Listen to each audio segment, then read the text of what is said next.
Se você já frequenta os cultos da catedral há algum tempo, você deve saber que regularmente, após a celebração da Santa Ceia, todo primeiro domingo do mês de manhã e todos os domingos do mês à noite, após a ceia nós costumamos recitar o que juntos?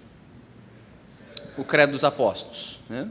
E dentre as muitas coisas que nós confessamos, quando recitamos o Credo, nós dizemos que cremos em Deus Pai Todo-Poderoso, Criador dos céus e da terra, e em Jesus Cristo, seu único Filho, nosso Senhor, o qual foi concebido por obra do Espírito Santo, nasceu da Virgem Maria, padeceu sob poder. Enfim. Cremos também no Espírito Santo, Pai, Filho e Espírito, ok?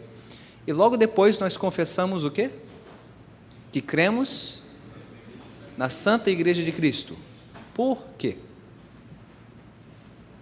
Pense aí com mais uma ou duas pessoas. Porque, como parte da nossa confissão cristã, além de confessarmos o nosso Deus, Pai, Filho e Espírito, nós também fazemos questão de confessar que cremos na Santa Igreja de Cristo. Pense aí com mais uma ou duas pessoas. Por que fazemos isso? Vamos lá, pensem juntos, em duplas e trios, ok? Conversem entre si, já vamos compartilhar as nossas respostas.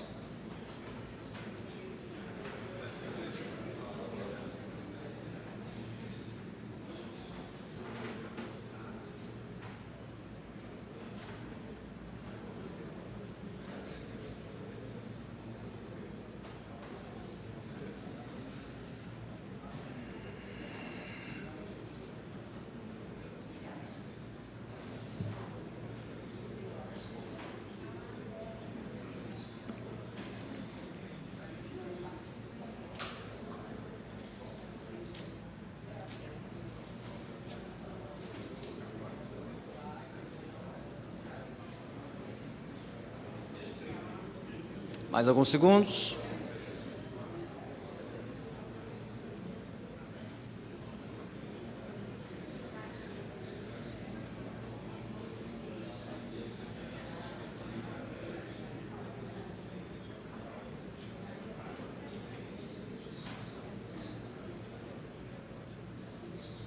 Três, dois, um.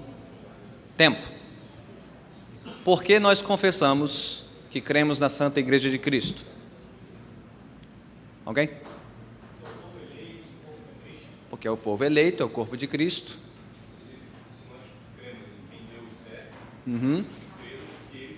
Ok, se cremos em quem Deus é, devemos crer também no que Ele fez. E o que Ele fez? Dentre várias coisas, a igreja. Ok? Logo no início, cremos que Ele criou todo mundo. Ele é o Criador Todo-Poderoso dos céus e da terra. Mas por que destacar a igreja no resumo da nossa fé, dentre as muitas coisas que Deus criou? Ok, ela é corredeira das bênçãos. É o corpo invisível de Cristo? Você não me parece invisível, Edson. Então como é que a igreja é o corpo invisível de... É uma provocação, Edson. Ok? Sim, há uma realidade invisível. A igreja é maior do que aquilo que nós podemos ver no tempo e no espaço, sim, mas ela tem uma expressão visível, ok? Não é só uma ideia, é uma realidade. Por que ressaltamos isso na nossa confissão cristã? Muitas boas razões aqui. Ok. Como é que este mundo saberia da existência deste Deus, Pai, Filho e Espírito, a não ser por meio de um testemunho visível, histórico, que se chama igreja? Então, confessar a nossa confiança na Santa Igreja de Cristo, não estamos dizendo que a igreja tem o mesmo peso que Deus, que a igreja é Deus, nós estamos dizendo que a igreja faz parte dos planos de Deus, e que a igreja tem um papel muito especial nos planos de Deus. Sim, e que Deus criou a igreja, estabeleceu a igreja no mundo para ser a principal testemunha e promotora da sua glória aqui na terra. Isso é muito forte, especialmente numa época em que as pessoas pensam o que da igreja? Vamos lá, fazer as relações públicas da igreja aqui, né? O que as pessoas pensam da igreja hoje? em geral? Na média, a reputação da igreja hoje, em geral, vai bem ou vai mal? Vai mal. Consequentemente, o que as pessoas costumam pensar da igreja? É uma impostora. O que mais? É uma agência interesseira, só pensa em arrecadar dinheiro, só serve para encher bolso de pastor. Pode falar tudo que as pessoas dizem e pensam sobre a igreja hoje em dia. Vamos lá. Ok, essa agência fundamentalista, retrógrada, opressora, machista, preconceituosa, e né, todos os adjetivos elogiosos que a igreja recebe. Né? O que mais? Na pior das hipóteses. Okay? Mas para muitos a igreja é um acessório da fé, você pode vestir isso ou não. Quantos dizem que amam Jesus, mas querem distância da igreja? Né? Acho que a igreja é um desvio do percurso, né, nos planos de Deus, é um acidente, é um empecilho. Para muitos, a igreja tem um empecilho, um obstáculo para a fé. Que amar Jesus, crescer na fé, fique longe da igreja. Lá só tem gente interesseira, só tem gente ambiciosa, falsa, hipócrita e tudo isso. Né? Ok? Bem, é verdade que a igreja tem tudo isso, mas a igreja não é só isso. Ok? Assim como toda família tem sua ovelha problemática, a igreja também é um lugar para pessoas problemáticas, falhas, imperfeitas, que estão em processo de mudança. Nem toda a igreja é igual, mas você não vai descartar uma família inteira por conta de alguns maus elementos. Tampouco você vai riscar a igreja dos planos de Deus por conta dos seus maus representantes. Okay? A igreja faz parte dos planos de Deus. A igreja é fundamental nos propósitos de Deus neste mundo. Portanto, devemos ter muito mais apreço pela igreja do que ela tem na média, né, no nosso país. E se a igreja é importante para o Senhor, deve ser importante para nós. E a principal razão para isso é que Jesus Cristo, o Filho de Deus, deu a sua vida pela sua igreja. Você quer algum argumento convincente, decisivo para a importância da igreja? Jesus Cristo veio morrer pela sua igreja. Ele tanto amou a sua igreja, falha, imperfeita, pecadora, que deu a sua vida por ela. Então isso deve pesar mais nas nossas considerações sobre a igreja. Bem, o que é a igreja? É sobre isso que temos pensado aqui nas últimas semanas. O que é a igreja? Quais são as suas marcas? Né? Mas hoje queremos dar um pouquinho mais de cor e de corpo para esse conceito de igreja. Sair um pouquinho da teoria e vir para a prática. Okay?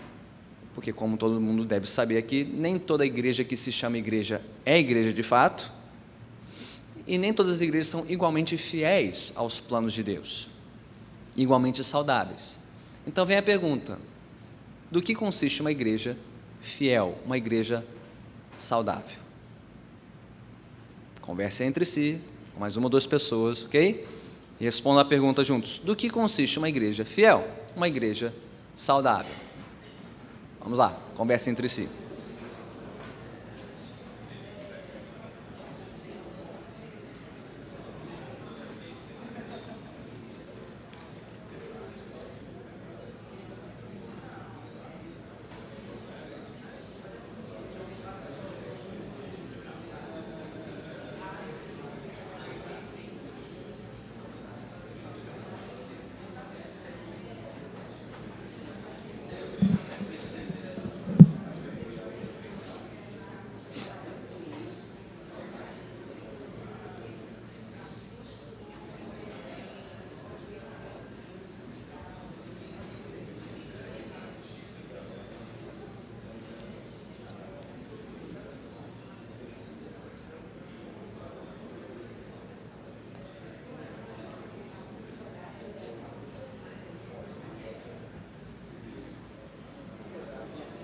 Mais alguns segundos.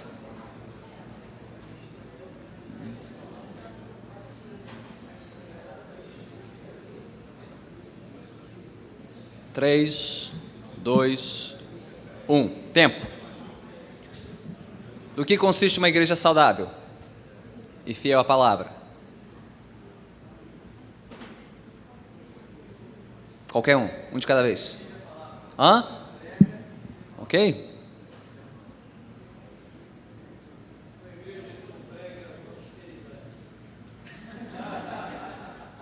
A pergunta é do que consiste uma igreja saudável, não uma igreja doente. Então, os caras, né, e uma coisa vai, né, a pregação vai ser um sinalizador da saúde ou da doença dessa igreja. Ok? O que mais? Hã?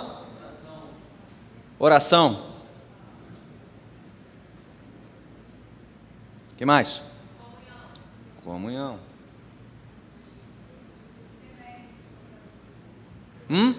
Evangelismo.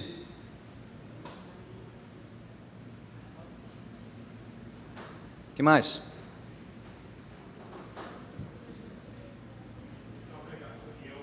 Pregação. Pregação fiel. Ok? Tem a ver com oração, né? Oração, adoração. Tem gente que fez curso de membresia aqui na catedral, que eu estou reparando aqui. Membresia. Vamos falar sobre isso já já. Que mais?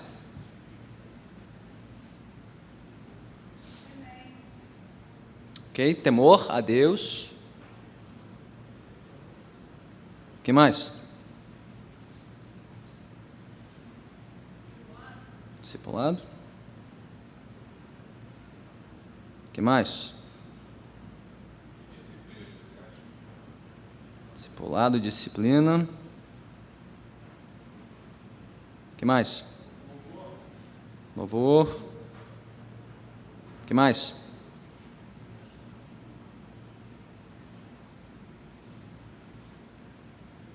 Tá bom? Mais uma coisa? Ok, temor, humildade, postura dessa igreja. Ok.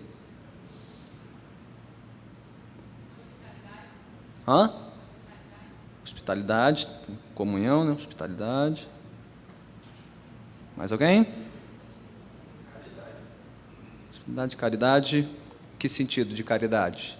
Quer dizer, muitas coisas na boca de muitas pessoas, Edson.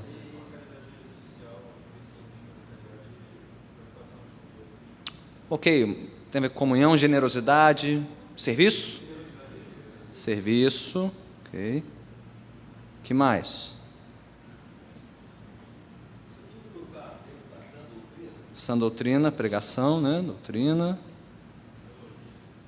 Tem a ver com teologia, louvor.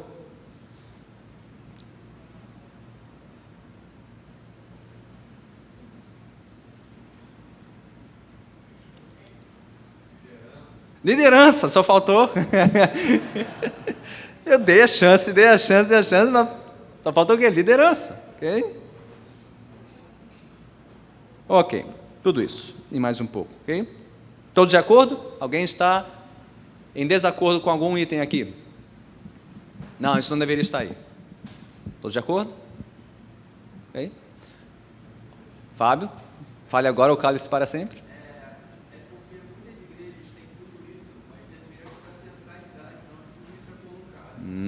Então,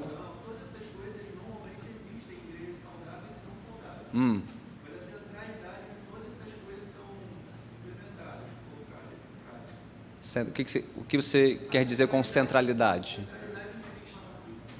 Tá, então é possível que uma igreja tenha todas essas marcas, mas numa proporção errada, ou com mais ênfase em uma coisa do que em outra, que não aponte para um centro convergente que deve ser Cristo Jesus o Senhor. Então não é qualquer tipo de pregação, não é qualquer tipo de adoração, não é qualquer tipo de comunhão, mas é um tipo específico de pregação, oração, comunhão, liderança. Okay? O que nos leva à seguinte pergunta: bem, onde nós podemos saber, discernir o que é uma pregação saudável ou não? O que é uma adoração saudável ou não? O que é uma comunhão saudável ou não dentro de uma igreja? Qual é o nosso padrão? A Bíblia. E onde nós encontramos na Bíblia um retrato de uma igreja fiel e saudável? Atos 2:42. Vamos lá para Atos 2:42. E vamos ver se encontramos todas essas marcas aqui em Atos 2:42. Alguém pode ler para nós? Atos 2:42 a 47, em alta voz.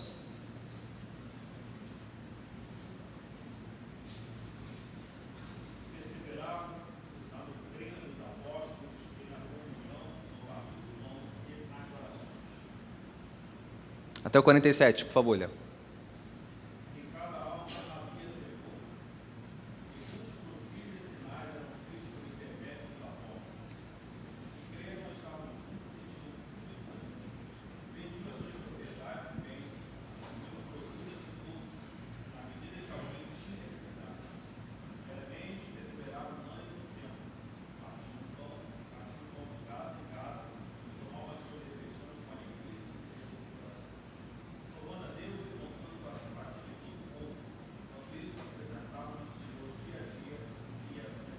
Amém? Será que encontramos neste relato a descrição da primeira igreja, da igreja apostólica? Será que encontramos estas marcas que acabamos de enumerar aqui? Vamos lá. Havia pregação nessa igreja? Doutrina, teologia, onde encontramos isso? Ok, logo no início.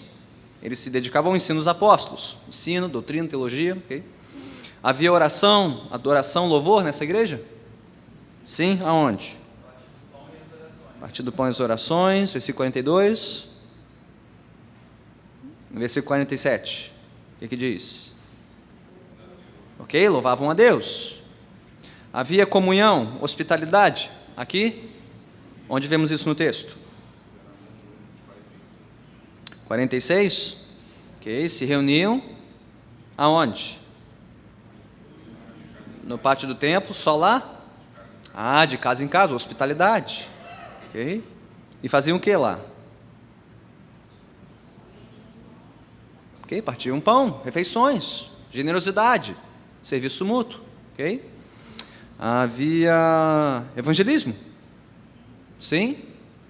Aonde? Ok, 47, louvavam a Deus, tinham simpatia do povo. Ah, o Senhor lhes acrescentava diariamente que iam sendo salvos. Como? Como essas pessoas eram acrescentadas à igreja e eram salvas? Por meio do testemunho, não só vivido, mas falado, compartilhamento do Evangelho. Ok? Então temos tudo aí, bem representado. Que bom, né? Então isso não foi só ideia da nossa cabeça. Porque se for só ideia da nossa cabeça, então risca. Se não houver um respaldo bíblico. É só axiologia, mas não é teologia. Okay? Eu acho, eu penso, eu sinto que. Não, eu sei que eu devo procurar e encontrar essas coisas numa igreja fiel e saudável, porque são as marcas que eu vejo nas Escrituras. Agora, será que dentre todas essas marcas há uma que seja mais importante que as demais? Dica. Ela está até escrita em negrito no quadro. E não foi só porque foi a primeira que foi citada. Porque a pregação pode, ou deve ser, a primeira e mais importante marca de uma igreja fiel e saudável.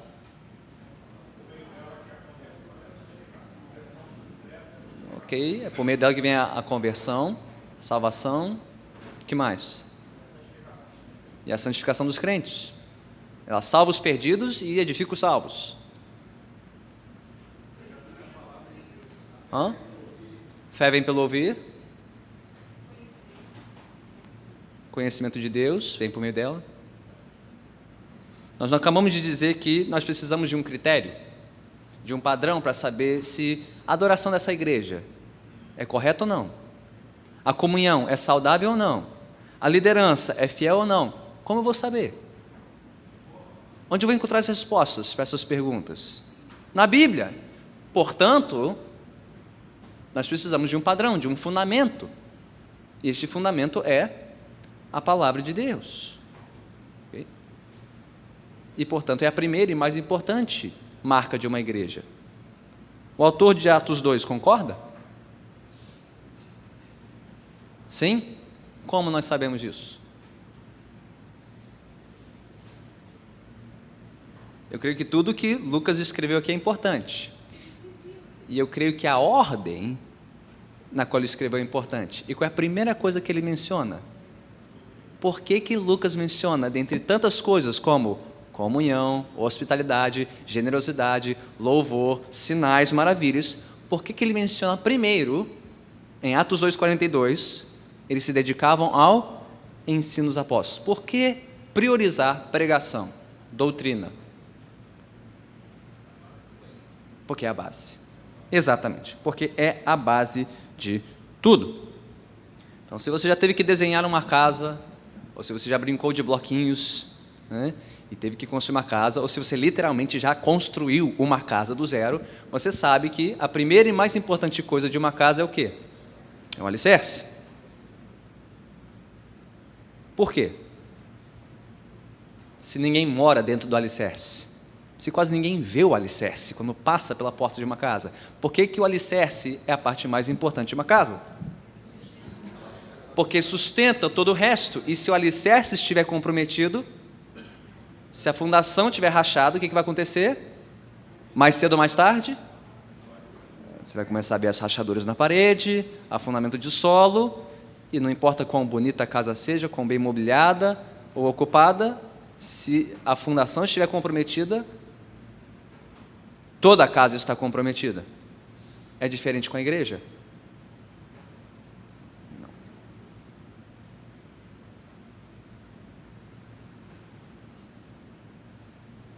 A igreja fica de pé ou cai pela fidelidade da sua pregação da palavra. Se a pregação estiver comprometida, toda a igreja está comprometida. Ah, mas a igreja está cheia, está bombando, é conhecida, é famosa, cheia de dinheiro, cheia de gente jovem, bonita. E daí? Ah, a casa é linda, é maravilhosa, está decorada, mobiliada, habitada. E os alicerces? Estão seguros ou não? Porque se não estiverem, o que vai acontecer mais cedo ou mais tarde? Essa casa vai ruir. Então, qual é a primeira coisa que você deve procurar numa igreja? É isso que as pessoas normalmente procuram? Infelizmente, não. Infelizmente. Mas a primeira pergunta a ser feita é: o que essa igreja ensina? O que é pregado do púlpito? O que essa igreja crê? Porque o resto é consequência. A casa precisa de uma fundação, e a fundação da igreja é a pregação da palavra. Okay? Mas uma casa não é feita somente de fundação. A partir dela nós edificamos, sim? Então vamos começar a colocar umas paredes nessa casa. Okay?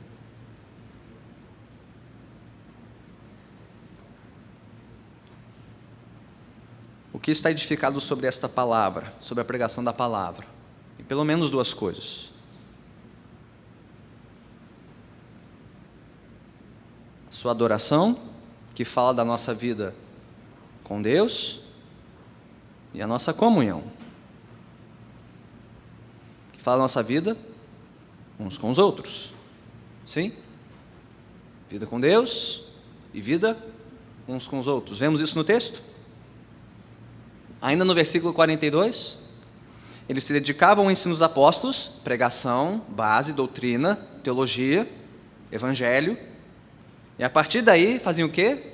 Se dedicavam à comunhão, ao partir do pão e às orações, e todos estavam cheios de temor e muitas maravilhas e sinais sendo feitos pelos apóstolos.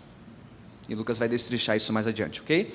Mas basicamente, a partir da palavra, da pregação do evangelho, duas coisas devem surgir numa igreja saudável. Deve haver vida plena com Deus, adoração, e vida plena uns com os outros, comunhão. E o que seria da igreja se ela tivesse só uma dessas coisas e não a outra? Digamos que é uma igreja rica em adoração, mas pobre na comunhão. Como seria o ambiente, o clima dessa igreja?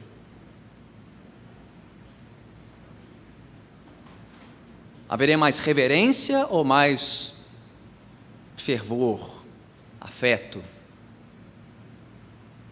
A igreja que é rica em comunhão com Deus, mas pobre em comunhão uns com os outros. Eu suspeito que será uma igreja muito reverente, solene, temente a Deus, mas pouco acolhedora, pouco afetiva, pouco agregadora. Vai ter um ar mais frio, impessoal, solene, não tão acolhedor, afetivo.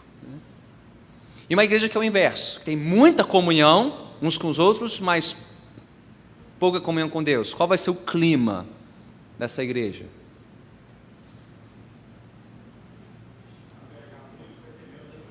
ok? Talvez tenha muito calor, muito afeto, muita alegria, muita empolgação, mas não tanto temor, não haverá muito zelo, muita reverência.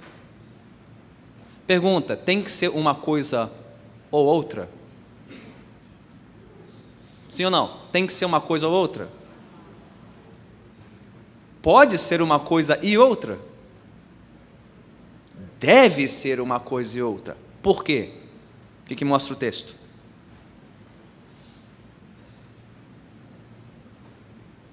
O texto mostra essas duas coisas. Mostra que as pessoas tinham temor de Deus, havia reverência. Quando elas se reuniam, não era só uma reunião de um clube, de uma associação, um grupo de amigos se reunindo, era a igreja de Deus se reunindo na presença de Deus e, portanto, havia temor, havia reverência. Vemos isso aqui? Sim, diz o versículo 43, que todos estavam cheios de temor, reverência, porque eles estavam na presença de Deus, oravam, cantavam, celebravam sua fé na presença de Deus. Mas havia alegria também, e fervor entre eles. O que diz o versículo 46? Eles participavam juntos das refeições com alegria e sinceridade de coração, porque era a família de Deus reunida, povo de Deus, celebrando juntos. Okay? Então deve ser uma coisa ou outra? Não. Pode e deve ser uma coisa e outra. Uma igreja saudável e fiel, ela é rica na sua adoração, quando ela está reunida em culto público, não é um show, não é um espetáculo, é um culto a Deus. Estamos na presença de Deus, deve haver reverência, temor, que se expressa o quê? Na pontualidade, na seriedade da pregação, na preparação das pessoas para este encontro. Mas é o povo de Deus, é a família de Deus que não se vê há uma semana, está junta de novo, e quer saber uns dos outros, quer andar juntos, querem andar juntos, okay? Amor, alegria, expectativa por este encontro. E sim, há hospitalidade, generosidade, não só no templo, mas de casa em casa. Isso não é só um encontro religioso, uma vez por semana. É um reencontro, mas que vai se repetir ao longo da semana, convites para a casa uns dos outros, envolvimento um na vida do outro, okay? Adoração e comunhão. Okay? Olhando para o desenho desta casa, o que está faltando nessa casa? Tem fundação, tem parede, pus até um teto aí. O que está faltando nesse desenho? Uma porta, né?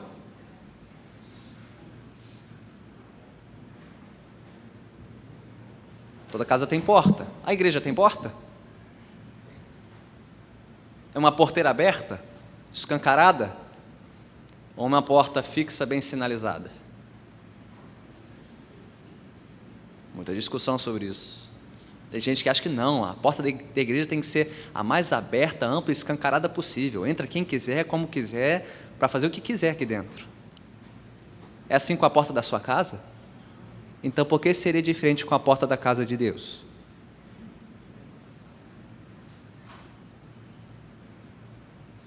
A igreja tem porta?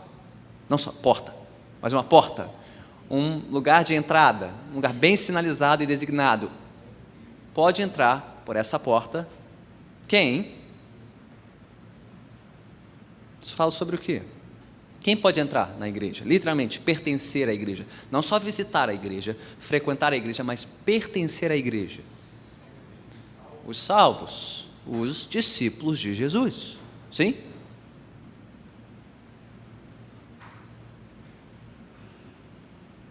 Encontramos isso no texto? Quem são esses aqui, descritos como eles? Versículo 42. Eles se dedicavam a isso. Eles se dedicavam a isso. Eles quem? Os que criam. Criam no quê? Tem dúvida, gente? Só volta um versículo, para o versículo 41. Daí a resposta, quem são eles?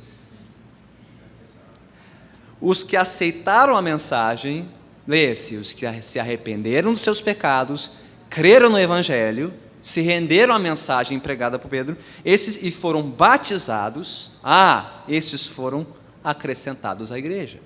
Quem são esses? Os discípulos de Jesus.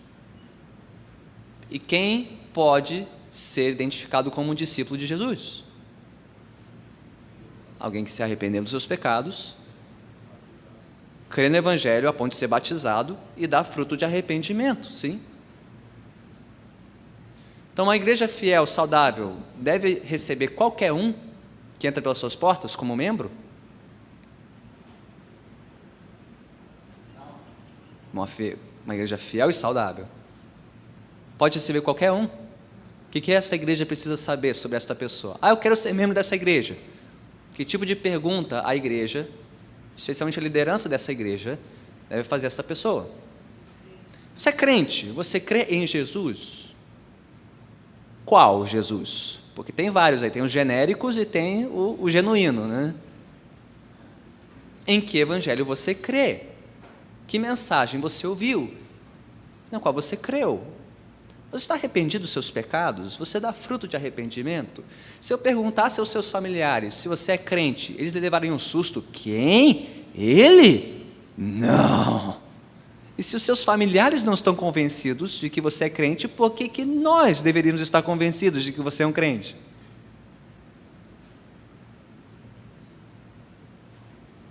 Uma igreja fiel e saudável faz esse tipo de pergunta. O culto é público, qualquer um pode visitar e frequentar, mas ser membro é um passo além.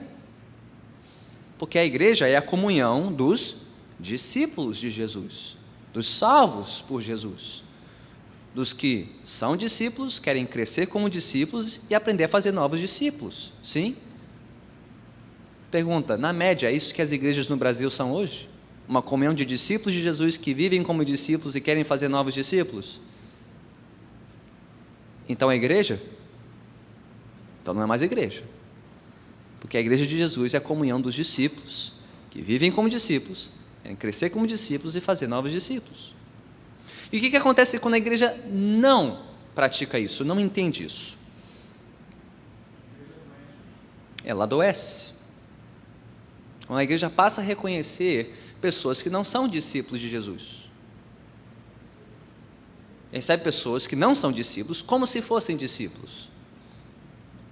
Bem, ela está enganando esta pessoa, ela está enganando o resto da igreja, e está enganando o mundo de que você pode viver como você quiser, crendo o que você quiser, e ainda se considerar um cristão. Isso funciona na sua casa? Qualquer um que bate na sua porta, eu quero ser membro dessa casa. Me recebe? Se for para um cafezinho, tudo bem, mas ser membro da minha família, isso.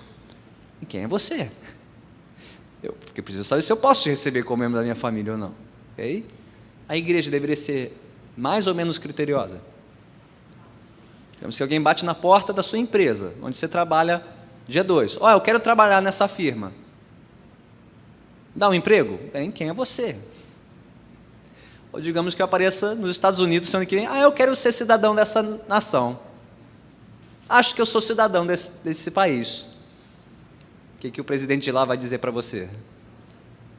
Para o outro lado do muro, né? O outro lado do muro.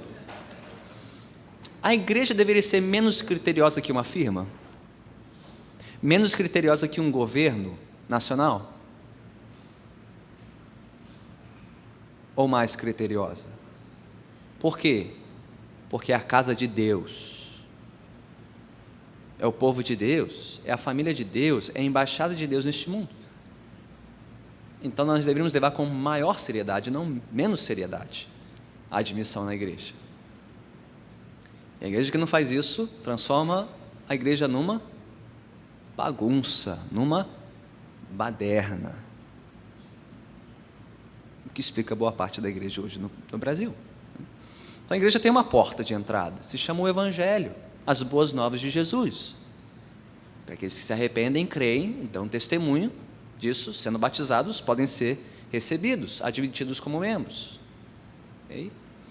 E se, com a passagem do tempo, esta pessoa der sinais de que não é um discípulo de Jesus, e não quer viver como um discípulo de Jesus, e não quer ser cobrado como um discípulo de Jesus. O que uma igreja fiel e saudável faz? Chama para conversar. Uma vez, 2 vezes, quantas vezes for necessário. Primeiro, Mateus 18, processo Mateus 18. Chame a sós, se não te der ouvidos, chame 2 ou 3 pessoas, e se não der ouvidos, dize-o à igreja, e se não der ouvidos à igreja,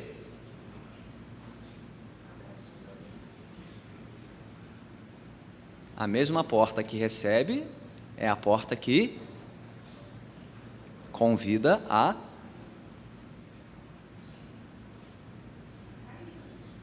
Vocês creem nisso? Eu vi um amém, e não vale que da minha esposa, ela tem que dizer amém. Sim? Mateus 18, 1 Coríntios 5, fala de processos de prestação de contas dentro de uma igreja. Por quê? Se tem alguém na igreja que se diz crente, se diz discípulo, se diz membro, e não vive como membro, e não quer ser cobrado, e não quer viver como um cristão, o que essa pessoa está dizendo? Eu quero viver nessa casa, mas viver segundo as minhas regras. Não. Essa é a casa de Deus e as regras são dele. Nós vamos errar, nós vamos pecar. Mas estamos aqui para crescer. E ajudar uns aos outros e sermos ajudados. Então, se tropeçarmos e pecarmos, chame a nossa atenção. Ajude-nos a enxergar o nosso erro, para que possamos nos arrepender, sermos restaurados e continuarmos como membros da igreja, sim? Fábio?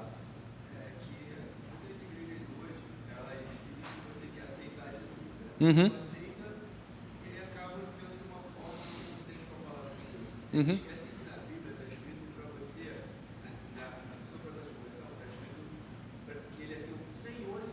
Isso. Sim. Okay. A porta de entrada da igreja é o Evangelho, e este é o Evangelho do Senhor e Salvador Jesus. Não é ou Senhor ou Salvador, é Senhor e Salvador. A igreja separou o que Deus uniu. Diz a palavra em Romanos 10, se com a sua boca você confessar que Jesus Cristo é o Senhor, e em seu coração crer que Deus o ressuscitou dentre os mortos, você será salvo. Quem é salvo é quem confessa Jesus como Senhor. Então, se ele é seu Senhor, você vai viver debaixo do seu senhorio, senão você não foi salvo.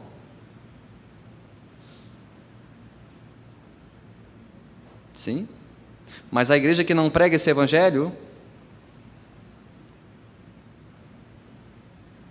vai prejudicar o resto da igreja, né? Vai prejudicar sua adoração, sua comunhão, seu discipulado, tudo. Por isso que voltamos para o alicerce, para o fundamento. Que evangelho essa igreja está pregando. Okay? E se não estiver pregando o evangelho, procure outra igreja. Não perca o seu tempo. Okay? Procure uma igreja que prega o evangelho da cruz, da graça de Deus, porque disso depende todo o resto. E é o evangelho que vai equalizar a igreja. Ah, mas tem esse problema, tem aquele problema. A minha pergunta é, está pregando o evangelho? Se tiver, o evangelho vai dar jeito na igreja. Mas se tiver tudo e não tiver evangelho, não há nada que dê jeito nessa igreja. Porque quem dá jeito na igreja é a palavra de Deus, é o evangelho. Se houver um púlpito fiel, alguém pregando o evangelho, há esperança para essa igreja. Se o evangelho foi retirado, o alicerce foi abandonado, a igreja vai cair, mais cedo ou mais tarde. Okay? Rapidamente, no tempo que nos falta, temos pregação, adoração, comunhão, discipulado. Okay? Dentro da igreja moram os discípulos de Jesus. Okay? E o que eles fazem como igreja? Como é que eles vivem juntos? Okay? Aqui nós vemos mais 2 marcas importantes. Okay? Pastoreio, ou liderança, e serviço. A igreja vive como uma família para servir uns aos outros. E diz a palavra que Deus escolheu alguns chamados pastores e também seus auxiliares, os diáconos, para organizar o serviço da igreja, assim como uma casa tem uma liderança, não? Toda casa tem uma liderança. Você sabia disso? Em toda casa alguém tem que mandar. Se não forem os pais, serão os filhos. E se não for ninguém, é o cachorro. Já viu o caso onde o cachorro reina? Ele senta no sofá e dá ordens para todo mundo, só olha. O reino animal entende isso melhor que o reino humano, infelizmente. Okay? Tem que ter liderança. É um fato da vida. Em toda casa tem liderança. Alguém tem que liderar. Okay? E numa casa saudável, o cachorro não manda. São os humanos. E não são os filhos que mandam os pais. São os pais que mandam os filhos. Okay? Esses foram estabelecidos com autoridade. Numa igreja saudável, deve haver boa liderança. Aliás, boa parte da doença da igreja hoje em dia não é por falta de liderança e pela doença da liderança, porque assim como for a saúde da liderança, será a saúde da igreja. Por quê? Por quê? Ok, a liderança é responsável pela pregação, e se ela for irresponsável na pregação, compromete tudo, né? Se o pastor não conhece a Bíblia e não prega a Bíblia, quem vai conhecer a Bíblia na igreja? Okay? O que mais? É só saber a Bíblia? Saber ensinar a Bíblia? O pastor pode ser um excelente mestre da palavra, mas se todo mundo sabe que ele não vive o que prega, o que vai acontecer? O que o povo instintivamente vai pensar? Quem é essa pessoa para me dizer o que fazer com a minha vida? Como conduzir meu casamento, como criar meus filhos, como lidar com meu dinheiro, como ter um bom testemunho, se é sabido que esta pessoa, à frente da igreja, não vive o que prega. Por isso que a Bíblia é tão criteriosa com a liderança da igreja. 1 Timóteo 3, Tito capítulo 1, devem ser homens de caráter, de conduta, competentes para ensinar, porque deles depende a saúde da igreja e o testemunho do evangelho. Por que a igreja tem uma reputação tão ruim no Brasil hoje? Ou quando você conversa sobre igreja com alguém que não é da igreja, o assunto 99% das vezes vai para onde? Ah, mas os pastores, os bispos, e esse escândalo, ok. Assim como foi a reputação da liderança, assim será a reputação da igreja. Por isso que a Bíblia é mais exigente quanto à liderança. Ela não é unicamente responsável, mas ela é especialmente responsável pela saúde da igreja. Mas os pastores fazem todo o trabalho na igreja? Se a igreja for saudável, não. Se ela for doente, então só os pastores trabalham. Tudo está nas mãos deles. Tudo está centralizado na mão deles. Ok? Não, eles estão lá para preparar todos para o serviço. Uma casa onde só os pais servem e os filhos não servem, é uma casa saudável? Isso é uma casa onde todos estão envolvidos. E na igreja não é diferente. Todos devem estar envolvidos no serviço, orando pela igreja, doando, dizimando, ofertando, trabalhando com crianças, com música, com recepção, com visitação, múltiplos serviços. Uma igreja saudável, uma igreja onde os pastores servem, capacitando a igreja para servir. No seu lar, no seu trabalho, na sua vizinhança, e reunido como igreja local também. Okay? Mas aqui, assim como ninguém mora na casa ou fica dentro de casa o tempo todo, a casa é o nosso lar, nosso refúgio, mas temos que sair para casa e ir para o mundo. A igreja também é preparada, quando está reunida, para sair e fazer o quê? Anunciar ao mundo as boas novas do Evangelho. Que é um serviço facultado a todos. Representarmos a nossa família, o nosso Deus, aonde quer que estejamos, pregando as boas novas. Falando de Jesus para os outros, para que eles creiam, se rendam, e sejam batizados, e sejam acrescentados à família. Porque uma igreja que não evangeliza, que não fala as boas novas de Jesus, é uma igreja em processo de extinção. Uma igreja que não evangeliza é uma igreja em processo de extinção. É matemática simples. Se a igreja para de pregar o evangelho, para de evangelizar, pessoas virão? Novas pessoas serão acrescentadas? Não. E os membros vão ficar lá para sempre? Não, eles vão ser promovidos para a glória. E quem vai substituí-los? O que acontece com o tempo? Com igrejas que não evangelizam? Elas definham e morrem. Mas não é só uma questão de sobrevivência, é uma questão de fidelidade. Vão e façam discípulos, vão e preguem as boas novas. É para isso que a igreja existe. Voltamos ao ponto inicial, não é verdade? Porque cremos em Deus Pai, Deus Filho, Deus Espírito na igreja, porque Deus os colocou aqui no mundo como igreja para testemunhar do Evangelho para este mundo. Esse é o nosso papel, esse é o nosso chamado. Perguntas, dúvidas, observações antes de encerrarmos?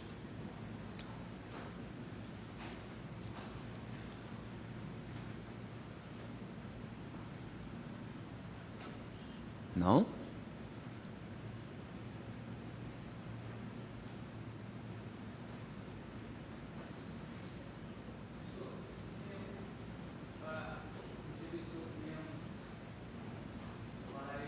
Uhum. Sim? Ok? Se existe um tempo específico para esse processo de recebimento de um novo membro. Ok? Não, a Bíblia não estipula um prazo específico, um tempo pré-determinado para este processo. Ok? Então, já que a Bíblia não fala claramente, explicitamente, torna-se uma questão de sabedoria e discernimento. Eu creio que toda igreja saudável e fiel deve ter algum processo formal de membresia. Isso é exigido. É saber quem é essa pessoa, crê no Evangelho. Não é só saber se ela está há 20 ou 30 anos na igreja. Ela pode estar há 20, 30 anos na igreja e nunca ouviu o Evangelho. O verdadeiro Evangelho. Nunca nasceu de novo, nunca se arrependeu dos seus pecados. Okay? Preciso saber, pessoa por pessoa, história por história, saber a trajetória desta vida. De onde veio, por que está vindo para cá, à procura do quê? Né? Agora, como? Isso vai se tornar o início de um relacionamento entre a igreja e esta pessoa, para que ela possa dar continuidade ao seu discipulado aqui, continuar crescendo como discípulo. Então, o processo deve existir. Qual será a cara desse processo? Bem, vai variar de igreja em igreja e de cultura em cultura. Um exemplo bem claro. Por exemplo, se estamos tratando de um país onde existe perseguição, onde não existe nenhum estímulo da cultura para que a pessoa se torne cristã e se junte a uma igreja. Quando uma pessoa se apresenta querendo ser batizada e querendo participar da igreja, quando toda a cultura conspira contra isso, isso já é um excelente testemunho. Opa, essa pessoa não tem nada a ganhar. Pelo contrário, você vai ganhar perseguição e inimigos. Se essa pessoa quer se batizar mesmo assim, quer se tornar membro da igreja, é um bom sinal de arrependimento. Então, o processo ali pode ser um pouquinho mais informal e ligeiro. Não é o caso do Brasil, nem do Rio de Janeiro, onde é popular ser crente, é popular ser gospel, é popular ser evangélico, onde é quase que uma promoção de status, né? Ah, não, essa é a religião do momento, é a religião que mais cresce no Brasil. É bom ser evangélico, porque fulano é evangélico, fulano é evangélico. Né? Então, eu diria que numa cultura como a nossa, o processo deveria ser um pouquinho mais lento e exigente. Por quê? Nós precisamos saber se essa pessoa realmente creu no Evangelho, realmente se arrependeu e dá testemunho disso, para que então possamos reconhecê-la e acompanhá-la no seu processo de discipulado. De novo, isso vai ser decidido caso a caso, igreja por igreja. Mas de alguns anos para cá, nós da Catedral temos sido mais exigentes e rigorosos. Uma questão de experiência. Há 10 anos, você poderia receber alguém na igreja com relativa facilidade e presumir muitas coisas sobre isso. Hoje, você não pode presumir quase nada. Já tivemos muitas surpresas aqui. Gente, pastor, eu estou há 20 a 30 anos na mesma igreja, não conheci o Evangelho. Pastor, eu sou filho de pastor e diácono, eu não conhecia o Evangelho da graça de Deus. Pastor, eu era pastor de uma igreja neopentecostal e não conhecia o Evangelho. posso me batizar?